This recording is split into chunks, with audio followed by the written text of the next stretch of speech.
G'day, I'm Warwick Schiller and welcome back to another episode of the Principles of Training.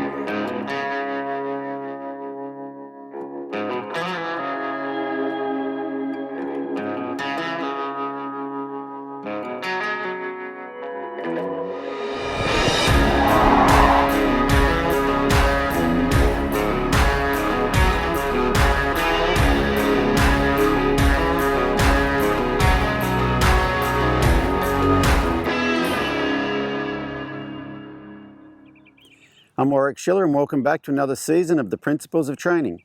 In the previous seasons, we've talked about the principles as they apply to horses with, it doesn't matter what discipline you do, it doesn't really matter what breed you have, it doesn't matter what country you live in and what language you speak. Those principles are pretty much applicable to the broad spectrum of training horses. In this season, what I'd like to do is go over two of those principles, two of the main ones, the ones that having them right makes sure everything else works from there on down. The two principles I want to talk about are basically the human principle and the horse principle. So the human principle is the work with the horse you have today principle. Hello, beautiful. How are you going? So when you're working on the principle of work with the horse you have today, it makes sure that you stay in the moment and you're working on what's happening in front of you. You're not mad at them for what they did 5 minutes ago, and you're also not bringing your day with you. You're not bringing you're mad at your boss, or you had trouble with your kids, or you're thinking about doing something after you finish riding your horse. It demands that you need to be in the moment and very, very present. So that's the work with the horse you have today principle, which is the human part. The horse part we're going to talk about is the don't go to bed angry principle. And the don't go to bed angry principle is probably the most important one out of all the horse training principles, because every problem I see people having with their horses is usually caused by some sort of anxiety, whether your horse is spooking at something and you have like terrible things happen, or you're trying to teach your horse to do something technical. If there's any anxiety in your horse's body, they tend to hold on to some tension in there. And if you're trying to teach your horse to do really elaborate things, especially under saddle, holding that tension in there will really, really get in their way. Let's talk about the don't go to bed angry principle. And I use this example because it really resonates with a lot of people. But a number of years ago, I was in England doing some clinics, and there was a lady there, and she said that her horse is crazy. And she asked me, what would I do with a crazy horse? And I said, so what kind of crazy is your horse? And she said, well, when I go hacking out, and if you're not from England, hacking out is, in America, we would call it trail riding. In Australia, you'd probably call it trail riding. And in New Zealand, you would call it trekking. I'm not sure what they call it in Europe, but so she says, I go hacking out on my horse and he's perfectly fine, and we'll go along and a rabbit will jump out of the grass and he'll kind of jump sideways and look at it, but not really react to it. And then we'll go along a little further and another rabbit will jump out and he'll kind of look at it, but not really react to it. And then another one, and he looks at it and not really reacts to it. And she said, I could be hacking out for a couple of hours, and then, he's seen 12 rabbits over the last couple of hours and none of them really bothered him. And then one more rabbit jumps out of the wet grass and he freaks out and bucks her off and runs home. She said, he's crazy. What do you do with a crazy horse like that? And I said to her, what he's probably not is crazy, but what probably happens here is he goes along, let's say he's perfectly relaxed at the start, he goes along and that rabbit comes out and gives him a small fright. And he hangs on to that bit of a fright. Okay? Goes along a little further, another rabbit jumps out. He hangs on to that bit of a fright. Go along a little bit further, hangs on to that little bit of a fright. And he can cover that up or push it down or keep it inside him. But I said to her, obviously your horse has a 12 rabbit limit. He can only cover up so much stuff before it overflows and you get that spook and buck. And the whole don't go to bed angry principle, that saying comes from humans, and a lot of times at people's wedding you'll have an older, wiser family member tell you, the secret to a happy marriage is don't go to bed angry. And what that stops is if you don't go to bed angry, which means if you build up some tension between the two of you during the day, if you talk it out and get it sorted before you go to bed, you wake up the next morning, it's like the first day of your honeymoon all over again. And that way you don't ever get that build-up of stuff. You don't ever get that 13th rabbit. And that 13th rabbit is the one, it's only one rabbit, but it's the straw that broke the camel's back. It's the thing that causes big bad things to happen. So if we can recognize when our horse has one rabbit and take steps to have that rabbit go away, or even teach that horse how to reset themselves, then we won't ever have that scenario. And so in order to do that, you have to really understand the autonomic nervous system of a horse. And the autonomic nervous system of a horse is basically the same as any mammal, but you've got two branches of that autonomic nervous system. You've got the parasympathetic branch and you've got the sympathetic branch. And the parasympathetic nervous system is when your horse is relaxed, okay? A good way of thinking of it is rest and digest. They're either resting or they're grazing, okay? That would be the parasympathetic nervous system in the relaxation state. The opposite of that, the sympathetic nervous system, is when they start to have to go into survival mode. And they might not necessarily be in survival mode yet, but they're halfway between I'm completely relaxed and am I going to have to go off and do something? And a good example of this is if a horse is out in a pasture somewhere grazing and they're eating and something happens in the distance and their head comes up. Right then they kind of go, do I have to survive, or has that got nothing to do with me?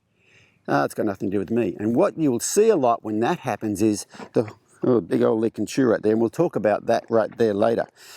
What you'll see will happen sometimes is that horse will be eating out there, he'll be grazing, and when that thing distracts him or concerns him, he lifts his head up, he will stop chewing, and you might see them standing there with a piece of grass hanging out the side of their mouth or a piece of hay hanging out the side of their mouth, and they'll look at that thing and there's no chewing going on, and then they'll go, no, it's got nothing to do with me, I'm okay. And you'll see them go back to chewing and put their head back down and start grazing again.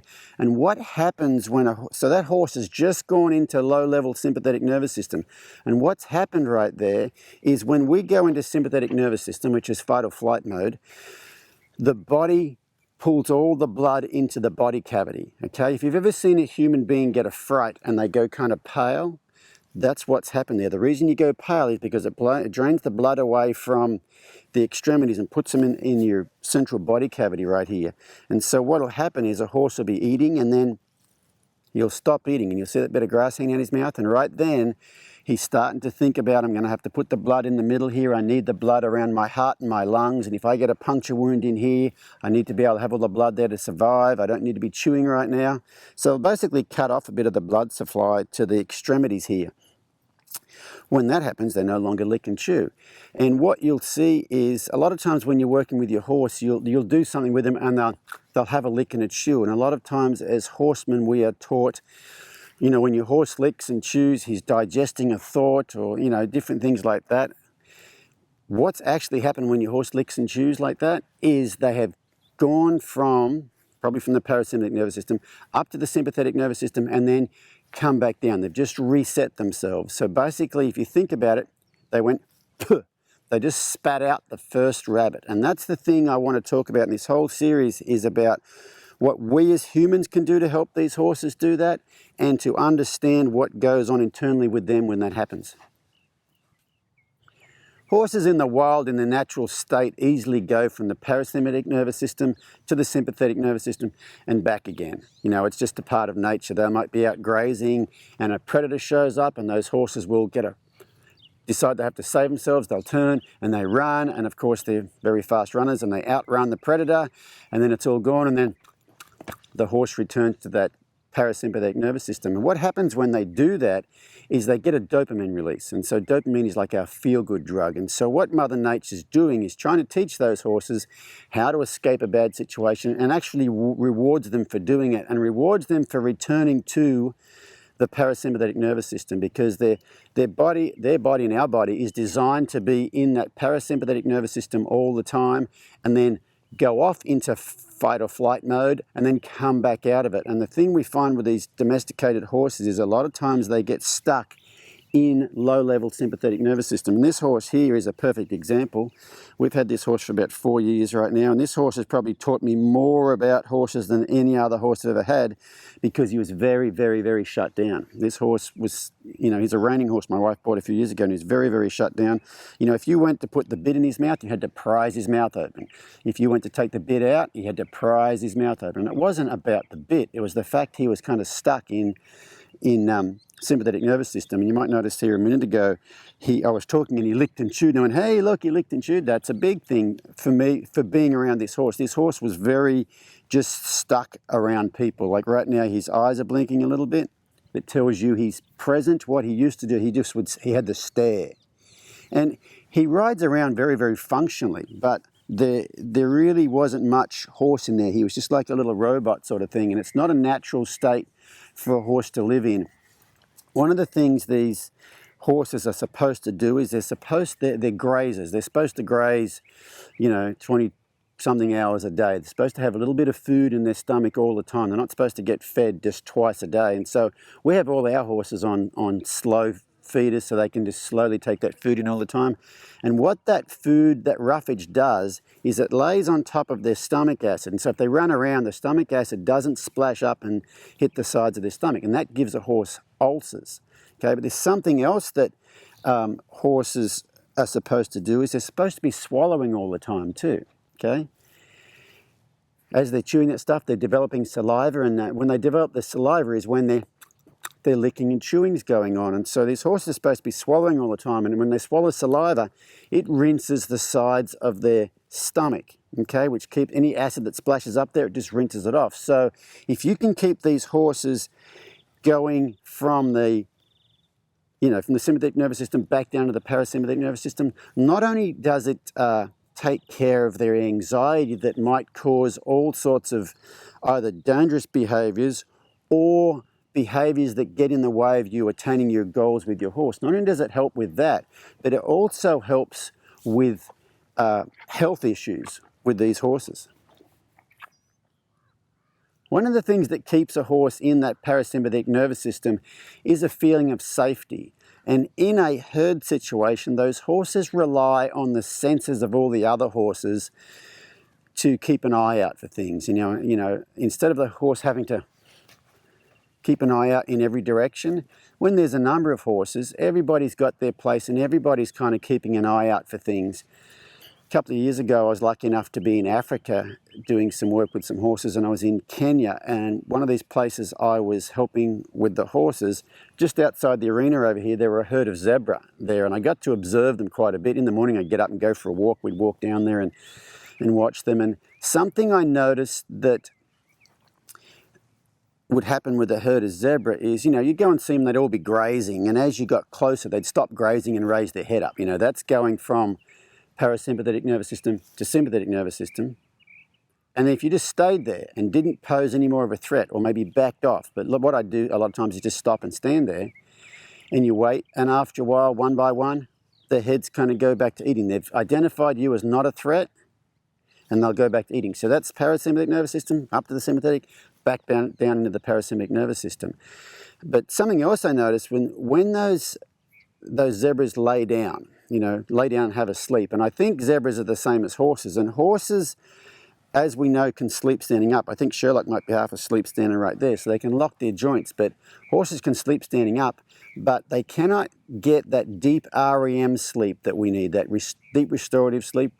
In order for a horse to get that, they need to feel safe, and they need to be able to lay down. In order to lay down, they need to feel safe enough to lay down. So does that make sense there? A horse standing up does not get the deep restorative sleep. They're having a bit of a nap, but in order for them to really reset internally, they need to lay down and go to sleep every once in a while to get that REM sleep. And what happens with humans, if we don't get that REM sleep, we become anxious or irritable. Okay, so it's very important that your horse feels safe enough to lay down to get that REM sleep. In a herd, the other herd members provide that safety. So with these zebras, whenever there was some of the zebras were laying down, the other ones were kind of standing around. Now, they weren't standing around, oh my goodness, oh my goodness, oh my goodness. They didn't have an uptight feeling about them. They were just kind of standing around, kind of like Sherlock standing around now. But they weren't grazing, so they were present, okay? They weren't reading situations into things that weren't happening, but they weren't also not aware. So they're standing around and aware, and that's what makes those ones on the ground actually feel safe enough to let go and have that deep REM sleep. So horses rely on, their herd members to help out with things like that. Well, if you think about when we're around a horse, and this is where the human part comes in, this is the work with your horse you have today. When we're around a horse, they rely on us to be part of their herd, to keep an eye out for things. And this is where, and I'm going to talk about this a lot later on, but this is where we need to learn how to be present when we're around horses. okay? And being present is being aware without judgment, okay? And I'll explain that here in a second, but you need to know what's going on. Your mind needs to be here. Horses can basically read your mind, okay? They can read your mind, they can read your intention, they can read your energy. And so a lot of times people have trouble with their horses, not because of the things they're actually doing with the horse, but the things they're thinking and the things they're feeling. You know, if they're feeling anxious, all those sorts of things. And so horses rely on other horses to be present, to be aware so they can relax. And as I said a minute ago, being present is being aware without judgment. Now, some people are not aware when they're around their horses, okay? They're just doing stuff and they don't have no idea what their horse is doing. That's not being aware. But then I think other people can be around their horses and they're very aware. Like, my horse looked up over there. What's he looking at? Is he going to spook? Oh my goodness, I hope he doesn't jump on my toe. Here, I'll just move out of the way. That sort of thing, that's being aware, but that's adding a story to it. And that's not what, when those zebras are laying down, those other ones standing up are not, oh, a bush rattled. Maybe it's a lion. You know, it either is or it isn't, but they don't kind of make up stuff in their head. And so that, I think we really have to be able to be present, you know, be aware without reading a story into it. There is an old Ray Hunt saying, and if you've never heard of Ray Hunt, he was one of the grandfathers of this whole horsemanship movement, this really thinking about horses in a different way. And there's an old Ray Hunt saying that says, they know when you know and they know when you don't. And that saying always kind of confused me. See what Sherlock just did right then? So he was kind of here and now he's like, is that a threat? What's going on? And then he's just going to come back over here. So that saying is, they know when you know and they know when you don't. And that saying always used to confuse me a bit, like, when I know what? I couldn't figure it out. And then a couple of years ago, I read an article by someone who spent a long time with Ray Hunt, and he said, when you're around your horse, you need to be aware of what his ears are doing. You need to be aware of what his eyes are doing. You need to be aware of what his muzzle's doing. You need to be aware of what his lips doing. You need to be aware of the shape of his top line. You need to be aware of the shape of his back. You need to be aware of his breathing. You need to be aware of his tail. Is his tail up or is his tail down? You need to be aware. See his lips twitching right here? I'm aware of that. Okay, I just saw his bottom lip twitch, his top lip's twitching.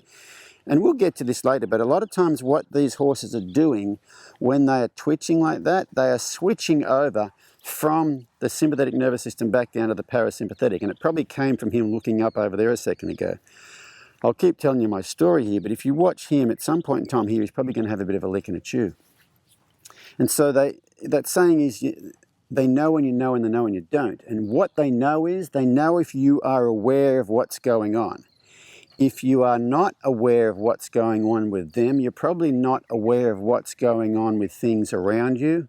And if you're not aware of things that are going on around you, then when you're with your horse, they're a one-man band. They have to keep an eye out for everything. So for a while now, I've been quoting an American philosopher named Wayne Dyer, and he says, when you change the way you look at things, the things you look at change. And a lot of times you'll see someone, you know, they've got a hold of a horse and the horse is looking up and looking at everything else and kind of pushing into them, and you tend to think, oh, you're a bad horse, what are you doing? You're trying to run over me or whatever.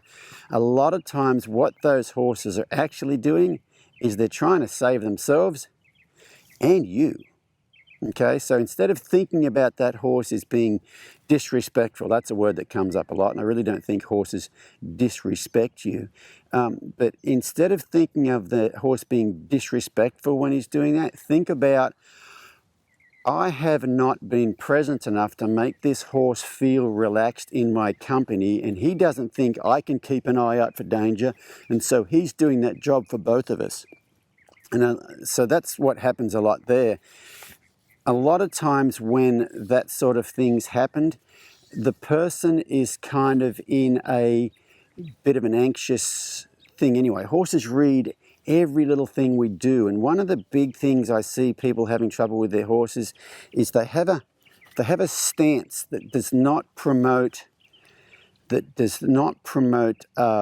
confidence in the horse. Like if you hold here and stand back like that, and like you're almost saying, oh, don't run over me, you're going to have an itch. Watch this, he's probably going to lick and chew right about there. Okay, so a lot of times when these horses are coming down like that, they'll do something like that, they'll turn around and they'll scratch themselves on the side, and it's usually a precursor to the fact that they're letting, and see how long he's licking and chewing for right here? That's a big old long lick and chew, and all that's him returning to the parasympathetic nervous system after something caught his attention about 3 or 4 minutes ago, and I had said he's probably going to come back down from that. So as I was saying, if you have a posture of worry, that can really affect your horse, and I know that's big news to a lot of people. A lot of places it's quite normal to lead your horse like this, but you'll tend to find that the horsemen who have really mentally balanced horses, when they lead their horse somewhere, they'll just kind of wander off like this, and their horses kind of come with them, and when they stop, their horses stop and just hang out, but they don't have that, they have a confident air about them. And so as we go along here with this whole series, I'm going to talk a lot about what we can do as humans to present ourselves in a way that those horses draw confidence from it.